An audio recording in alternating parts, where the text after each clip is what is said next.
Hello, I'm Dr. Jane Cooper, and this is Assessment Task 2 for CAM 554 Clinical Redesign.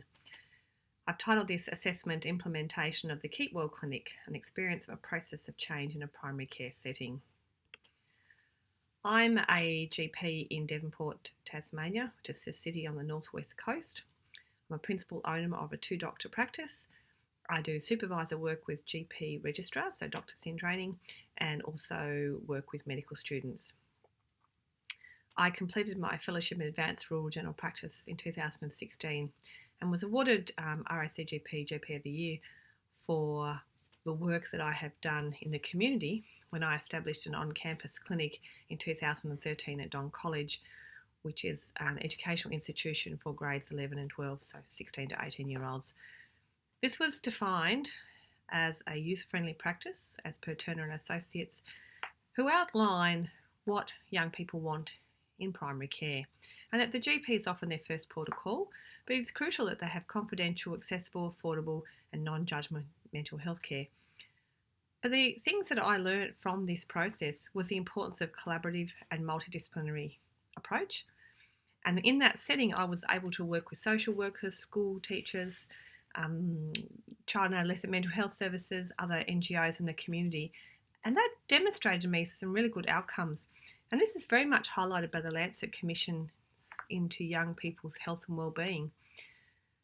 Patton and Associates were really able to define that if those issues, which are multiple, both mentally, physically and externally for young people in adolescence, if they are acknowledged, addressed where they can be, and young people are supported, their transition to adulthood is much smoother, with much better long-term outcomes. We already know that antenatally and early childhood care is very well funded, very well supported, and we get good outcomes. But by the time that young people hit primary school, high school, the care drops off. So that would be one of my passions and one of the drivers for the change that I started to bring into my practice. So in 2013, we were at the on-campus clinic. We then set up a mainstream general practice in 2014. And earlier this year, we moved to purpose-built rooms where we deliver general practice from birth to death, but coming from this very much grassroots, youth-friendly approach to healthcare. The practice has a mission statement that is all around consistent, multidisciplinary, collaborative, quality evidence-based healthcare in what is a learning environment where there is no judgment, and we are nurturing health and wellbeing and education for everybody, including patients and staff. The practice philosophy highlights this further, but teases it out a little bit more, focusing on the patient and the patient-centred care, treating each other with respect, giving feedback in a positive way, having the opportunity to discuss grievances, encouraging teaching and teaching the next generation, encouraging innovation and creativity, and taking pride in the work that we do, but certainly being a hub for learning for everybody. So we have now established a team. When I opened the on-campus clinic, there was just me. That's all I could afford. But by moving into mainstream general practice, I was able to employ reception staff, doctors and nurses, albeit part-time. Now, this is all occurring with the background of increasing health needs generally across the spectrum of age in Australia. The Health of the Nation document released by the RACGP in 2017 highlights that people are living longer and the rates of chronic disease are increasing. GPs are in an unparalleled position and at grassroots level to watch emerging conditions and institute change at community and even government levels. Currently, the common presentations when GPs were interviewed are around psychological, respiratory, musculoskeletal presentations. But there are concerns about emerging mental health issues, obesity and its complications, diabetes, ageing population, cost of healthcare, drug addiction, drug use, comorbidities, so people developing just more than one chronic disease. And several of my patients have 4 or 5 different comorbidities, and of course chronic illness, along with chronic pain management and palliative care. So the need is actually increasing, and Mark Harris and Associates were able to show that in the last 5 years the uptake of some of the chronic disease item numbers under the Medicare funding process that occurs in Australia has increased quite markedly, which is good. It means that GPs are using the item numbers. We are hopefully delivering primary care effectively in this context. However, this article also highlighted obstacles, and this has been my experience as a GP. Effective integration of care is very much harboured by a lack of communication. There's a lot of duplication. Current IT services, of course, allow us to be able to deliver better communication if different services communicated. Tailoring care to patients' needs. I still think this is an area to work on, especially for learning doctors and medical students, and taking us out of those silos, making it less clinician focused. Looking at our patient populations, we don't have a huge population. It's around 2,000 people, and there are tools, but I don't have the time to necessarily always know how to use those. If I did, I'd probably understand my patient base even better.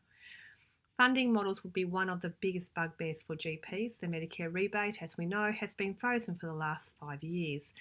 So our consumer, which is Medicare, just like the patients, is not prepared to pay us more. So are we not delivering effective care?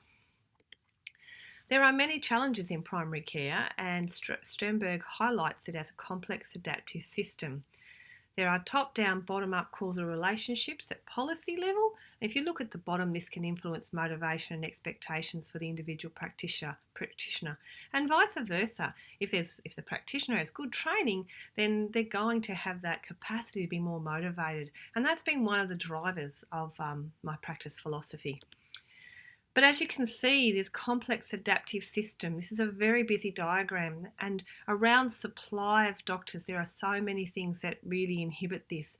And living in rural, regional Tasmania, that is one of the biggest stresses for me, is the capacity to attract doctors, new doctors to the area, and for doctors to actually stay.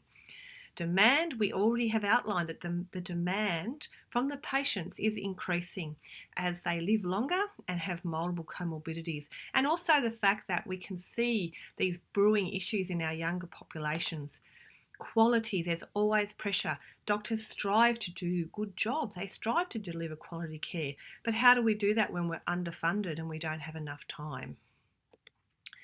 The fact is, at any one time, 80% of the population is well, so that's good news. But of that 20%, 16% are presenting to primary care, 3.2 to secondary services, and 1.8 to hospitals. But where does our money get chewed up? And that's in the hospital system. There just simply isn't enough money for primary care. So that's when my practice was invited to join a federally funded pilot project called Healthcare Homes Model of Care. This is a project that has been in the making with different working parties since 2015. It's very much after my readings of Charles Kenny and Virginia Mason's story, based on a lean approach to healthcare and focusing on the quadruple aim, highlighting things that we already believe in our practice: accessible, affordable, comprehensive, collaborative, patient-centred care. The funding, though, is not so much from a Medicare item number driven system. It's around bundled payments. So patients are assessed for eligibility. They are then tiered on their complexity, and the tier decides how much money the practice receives over a 12-month period to offer care. It's much more flexible. It doesn't always have to be face-to-face. The nurses are actually capable to deliver within the bounds of safety, of course, autonomous healthcare. And we can train up other staff to assist our nurses. So it really spreads that level of responsibility across several shoulders. Of course, the doctor has the final say, but it means that some of the admin that doctors can get caught up in can be delivered by other people. So we were very attracted to this healthcare model.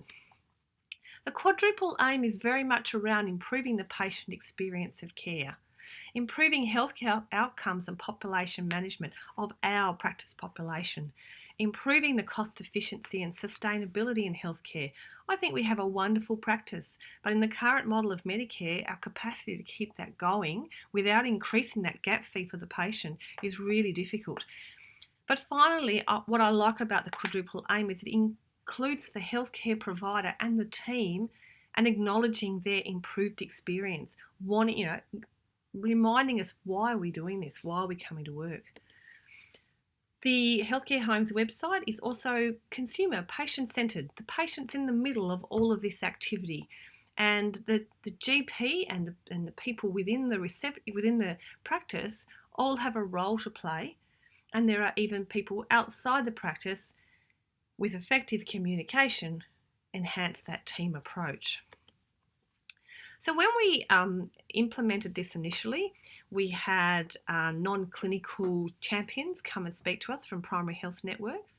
We had modules that we had to read that are very well designed and very much like some of the activities and readings from Clinical Redesign. So it's speaking the same language that I've been learning about over the last few weeks. There are multiple resources, it's evidence-based, and there's support from major players in primary care, including Australian Medical Association, the Australian Practice Nurse Association, and the Association of Practice Managers. The three pieces are important in part of my team. But what happened? It was difficult. At those first few meetings, I could pick up resistance from the doctors, and that made me feel uncomfortable because I didn't have the leadership skills as the primary principal GP. So I felt a little bit reactive instead of proactive. The doctors I've employed are 15 years my junior, and some of them are actually subcontractors, so they're actually not employees, and they don't have to do this if they don't want to. So they have limited experience and insight. Some of them have only just finished their Fellowship of General Practice, and so they still have a siloed approach, which really disturbs me because it means that GP training is still encouraging us to work in little silos and that we are perceived as the sole carer of the patient. One of my doctors felt that we were already delivering this service, and I was quite relieved by that, but it also meant she may have been a bit resistant to change and adding the icing on the top. They were all happy with variability in procedures, so when we try to institute some degree of consistency in the processes and how we do things outside of the clinical decision making, that can come with resistance. This is how I did it at my last practice. This is how I've always done it. Well, could we do it better? Nursing staff. I had two nurses at that point in time. One had excellent skills, but very nervous. So her will to engage was very limited because she was nervous about what she perceived as working on her own or autonomous care. The other one was very keen to move ahead, but she didn't necessarily have the skill set. So that's okay because we can work on that because she already was driven and engaged. The reception staff, I don't think, really thought they had much of a role to play. So they sort of sat and smiled and were happy to just go along with what I was saying. So what do we do? So in the beginning, as the principal owner, I thought, let's engage in this with my nurse. Let's identify patients who would be eligible under the funding program. And it wasn't that different to what we're already doing in our Keep Well clinic. But we enrolled patients, we engaged with those who met the criteria, we set up shared health summaries, which are online summaries, that's a requirement in a cloud server. And we also set up My Health Records as per the government's current rollout. And we were able to start doing health assessments on people where they were outside the age groups of the Medicare fee-for-service program. So that was actually pretty exciting. But it was slow. It was quite intrusive trying to do this, bring about new things, thinking about new processes when we were trying to deliver acute care alongside these early interventions and management of chronic disease. And as a principal GP, I lost focus and really wanted to stop and go back to my silo. The fact of the matter, and what I've already outlined to you, is I was never in a silo. So my driver to keep going was that I was not able to sustain the current practice approach under Medicare. I had to pursue this. So what I did was I took time out. I went to workshops and I listened to a clinical champion speak about their experience. I realised how much work we had done and how much knowledge we had developed, but I also had a new set of lenses, and I had to regroup and develop my own leadership skills, which I did through an advanced leadership course for women that ran online with webinars on a regular basis. I've engaged in this course. One of my reception staff has signed up for a medical assistant course. We have moved rooms, which are sort of purpose-built for the practice and the approach that we've been delivering. And we've had staff changes. We had to accept that. If we were to keep those staff that were not engaged and not motivated to change, they were going to hold us back. So we had to encourage some staff to move on.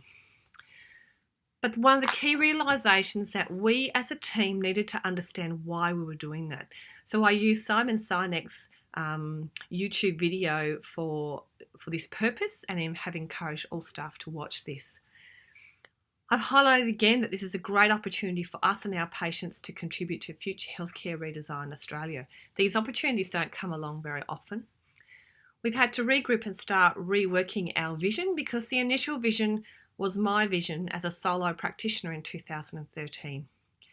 I've started, and we will start small group work on the patient journeys. What does happen when they come to our practice? And the biggest issue is always around the GP, waiting to see the GP.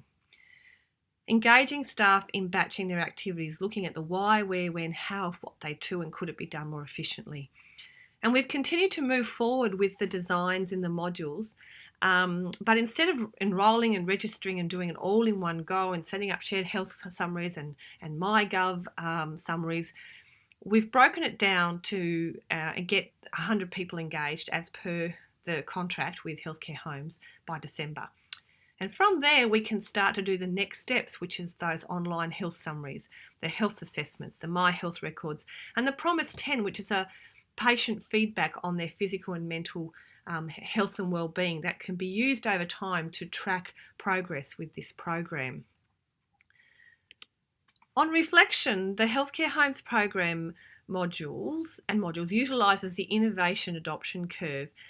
There are certainly some practices out there doing some amazing work that's very inspiring, and they would be clearly the early innovators. But I believe that we are early adopters, and that once we become more confident in our journey, we will be asked to be clinical champions and try to enhance the activity from the majority. This is a concern for me because of those negative reactions that come from health professionals that was clearly highlighted in the Virginia Mason experience, and DaCosta has outlined in her leadership models around trying to get change at healthcare at clinician level. As the principal GP, though, I look at the ADCAR model and I look at why do I have to do this? And as I've already said to you, the health of the nation tells us that this is where we're heading. And my anecdotal experience working with young people is that that's where my passion is. Let's intervene, let's make change. Why would I take this on? Well, there's the financial viability of the practice to consider, and can have great passion, but if I can't pay my bills, then that's going to make things really difficult. Skills, that understanding and theories of redesign, which is starting to develop, is very empowering. We have the ability to change. The practice is very new, it's still evolving. The staff are not settled in and neither am I, in things that I do. And to sustain this, it's part of that team. And I have got a fantastic team together. The Healthcare Homes program is a very good example. When I first learnt about Cotter, I could see exactly what this program was. And it's exactly this. There's the urgency. The healthcare of the nation tells us there's the urgency. We don't have a lot of manpower, so we can't expect the GPs to just rock up and do the work they used to do. We have to look at our nurses and we have to look at reception staff and utilise them where we can. The team now I have is the right team. They're all engaged, they're very excited, and they're upskilling. We have to revisit our vision as a team, and that's a work in progress. Communicate, I think all of us can learn to communicate more effectively. Empowering action and short-term wins. So really feeding back to those people who are putting the hard yards in that they're doing a good job. We mustn't let up, but the temptation to let up is so high at times when you're trying to work against what can feel like an unrelenting number of odds, and making the change stick. Now, already in my experience, short term in the practice, we've had a lot of doctors come and go, but the nursing staff and the main reception team have remained consistent. If they understand the process and while we're doing this, they will be the key players in engaging the doctors each time a new doctor comes along. And I think doctors also need to have respect for practices when they walk into new practices. We all do it differently. That's why some of us take this big step and open up a practice. So the obstacles, like I've just said, are around doctor engagement. And as DaCosta outlines, affirmations for me regarding this sense of entitlement, and it starts early at medical student level and is resistant to change. One junior doctor left, claiming that this place, as she grappled with complaints from patients due to an inflexible approach and not being prepared to consider other ways of doing things. It may not have been prepared, but it may more have been around making the time. Perhaps as the senior doctor, I didn't allow that to happen as effectively as I could have. Another doctor felt the huddles are a waste of time. So every morning between 8:45 and 9 o'clock, we have a 15-minute morning meeting to look at what's about to happen for the day. It's very empowering for reception staff and nursing staff and for doctors, and it really enhances communication. But she works 1.5 days a week and feels that 15 minutes she doesn't have the time to do that. So obviously I have an area I have to work on there. But these experiences really had me doubt myself, because was I wrong in what I was trying to roll out? But if I look at the SCARF model, I was clearly very enthused, but I was probably scaring them off with that enthusiasm and slightly dogmatic approach. I really like Susan Scott's approach to the fierce conversations. And I think I have actually done this on a few times, but I didn't really know what it was. And I like reading these sorts of about these models, because it means that you've got a structure, an approach to take when you know you have to have that difficult conversation. You also know what to do if it doesn't go the way you think it's going to go, and sometimes that allowing that bit of silence to occur is actually okay. So I think these are fantastic tools for me as the leader. I really highlight small wins, and so on August the 20th, we restarted the Keep Well Clinic with the medical assistant and the nurse and the doctor. We've mapped out the patient journey, and the feedback from the patients is that since they've been coming to our practice, one patient especially hasn't been in hospital with pneumonia like she gets every year. So she thinks the care is great. What we've been doing is great. So it's worthwhile pursuing. That just helps that drive, that continue that force to move forward. We highlight already how we've been involved with our current philosophy and have led to improved outcomes. 2 part-time GPs are engaged with us in considering the options. They have worked in Canada where they've seen this model work, and so they are very engaged and listening. Others are on maternity leave. That makes it very challenging to try to bring about change, but it means that when that person returns, we just keep that gentle force and pressure and we engage her in the process. Where we can, we have it rolled out where she comes in and does that clinical work and doesn't get caught up in all of that admin. So where to now?